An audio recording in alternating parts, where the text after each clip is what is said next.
Assalomu alaykum. Xabarlar.uz kanali o'z ishini boshladi. Agar kanalda birinchi bo'lsangiz, like bosib, obuna bo'lishni unutmang.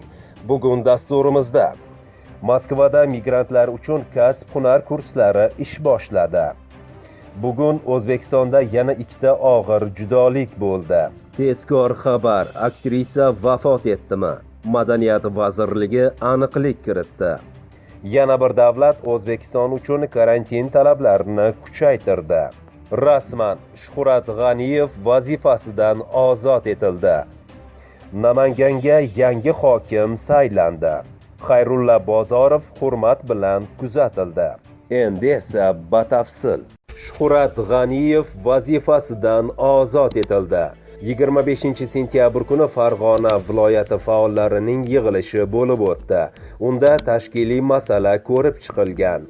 Bu haqda Farg'ona viloyati hokimligi axborot xizmati xabar qildi. Ma'lum qilinishicha, boshqa ishga o'tganligi sababli Farg'ona viloyati hokimi Shuhrat G'aniyev vazifasidan ozod etildi. Moskvada migrantlar uchun kasb-hunar kurslari boshlandi. Endi Rossiyaga ishlash uchun kelgan o'zbekistonlik migrantlar Moskva va Rossiyaning boshqa 4 ta shaharida bepul tashkil etilgan kurslarda o'zlarining kasb-hunar mahoratlari va rus tilidagi bilimlarini oshirishlari mumkin. Yaqinda bunday kurslar Sankt-Peterburg, Qozon, Yekaterinburg va Novosibirskda boshlanadi. Mashg'ulotlar har kuni migrantlar uchun qulay vaqtda, ya'ni ertalab, kechqurun, ish kunlari yoki dam olish kunlari o'tkaziladi. Birinchi bosqichda O'zbekistondan 100 nafardan ziyod migrant taklif qilindi. O'quv guruhlariga qabul qilish davom etmoqda. O'quv kursini tugatgandan so'ng tinglovchilar World Skills Rossiya tomonidan Skills pasportini olishadi va ular o'ziga mos bo'lgan yuqori maoshli ish topishlari mumkin bo'ladi. Namanganga yangi hokim tayinlandi.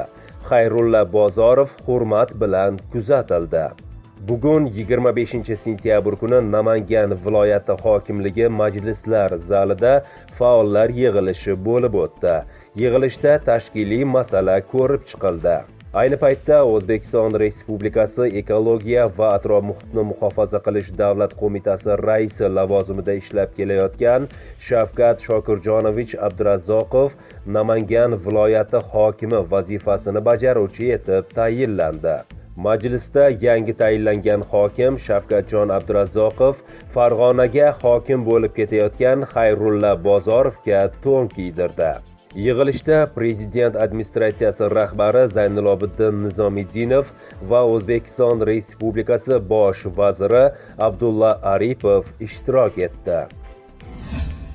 Shuhrat G'aniyev O'zbekiston Respublikasi bosh vazirining agrar va oziq-ovqat sohalarini rivojlantirish masalalari bo'yicha o'rinbosari lavozimida ish boshlaydi.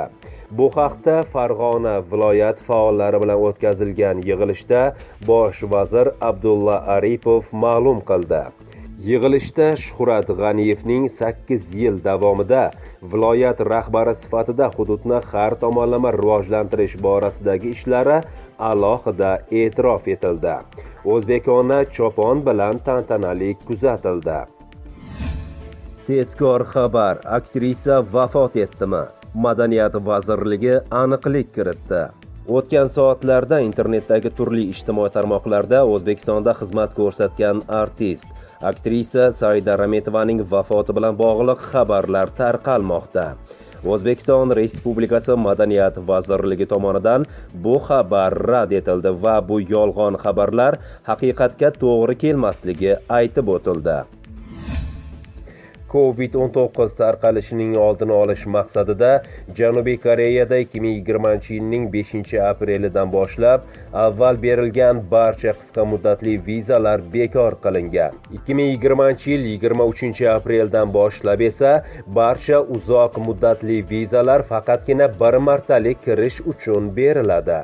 Koreya hukumati yuqori darajada COVID holatlari qayd etilganligi sababli qator davlatlar jumladan Bangladesh, Pokiston, Qozog'iston, Qirg'iziston, O'zbekiston hamda Filippin davlatlariga nisbatan karantin choralarini kuchaytirdi.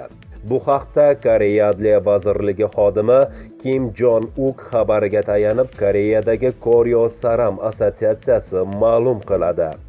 Mazkur davlatlarda ko'plab viza turlarini taqdim etish vaqtinchalik to'xtatilgan. Ayni damda ushbu davlatlarda vizalar faqat quyidagi maqsadlarda taqdim etilmoqda: diplomatik yoki rasmiy tashrif, nikoh tuzilishi va hokazolar. Boshqa turdagi barcha viza turlarini berish bekor qilingan. H2 ishchi vizasi, F4 vatandosh vizasi, vatandosh kategoriyasi bilan bog'liq bo'lgan barcha vizalar, S38 qarindoshlar tashrifi uchun vizalar cheklov yakunlanmagunga qadar taqdim etilmaydi. Koreya hukumati tomonidan vaqtinchalik cheklovlar bekor qilinganidan so'ng vizalar berish jarayoni qaytadan ishga tushadi. Yana bir judolik. G'uzordagi maktabda 35 yil faoliyat yuritgan direktor vafot etdi. G'uzor tumani 18-umumiy o'rta ta'lim maktabi direktori Karayev Ulash Xalbayevich 24 sentyabr kuni og'ir xastalikka chalinish oqibatida 65 yoshida vafot etdi. Bu haqda tuman hokimligi axborot xizmati xabar qildi. Ma'lumot o'rnida Karayev 1985-yildan buyon 18-umumiy o'rta ta'lim maktabi direktori lavozimida ishlab kelgan. 2004-yil El-yurt hurmati ordeni bilan mukofotlangan. Bir necha yillar davomida xalq deputatlari, viloyat va tuman kengashi deputati sifatida faoliyat yuritgan. O'zbekiston ilm-fani og'ir judolikka uchradi. Qoraqalpog'iston fanining yirik namoyandasi, faylasuf olim, O'zbekiston Respublikasi Fanlar akademiyasi akademigi Jumanazar Bazarbayev bugun 25 sentyabr kuni 87 yoshida vafot etdi. Bu haqda O'zbekiston Fanlar akademiyasi ma'lum qildi. Jumanazar Bazarbayev 1933-yil 13-noyabrda Qoraqalpog'istonda tavallud topgan. U 2000-yilda O'zbekiston Respublikasi Fanlar akademiyasi akademiki etib saylangan. Qalampir.uz tahririyati marhumning yaqinlari va do'stlariga hamdardlik bildiradi. O'zbekiston Respublikasi Prezidenti Shavkat Mirziyoyev: hokimlarni xalq saylashi kerak. Shu kunlarga baribir kelamiz. Hududlarni ijtimoiy-iqtisodiy rivojlantirishni reyting baholash tizimi joriy etilgan edi.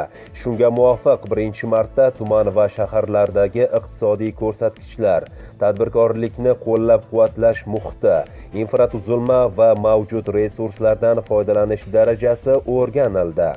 Tahlillar asosida ulardagi tadbirkorlik rivoji holati yaxshi, o'rta va qoniqarsiz hududlarga ajratildi.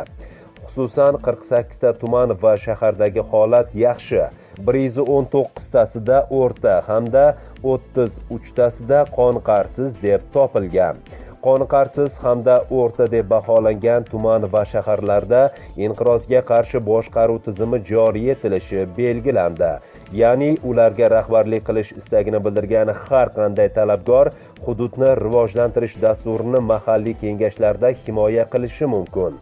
Xalq vakillarini ishontira olgan salohiyatli kishilar butun jamoasi bilan tumanga rahbar etib tayinlanadi.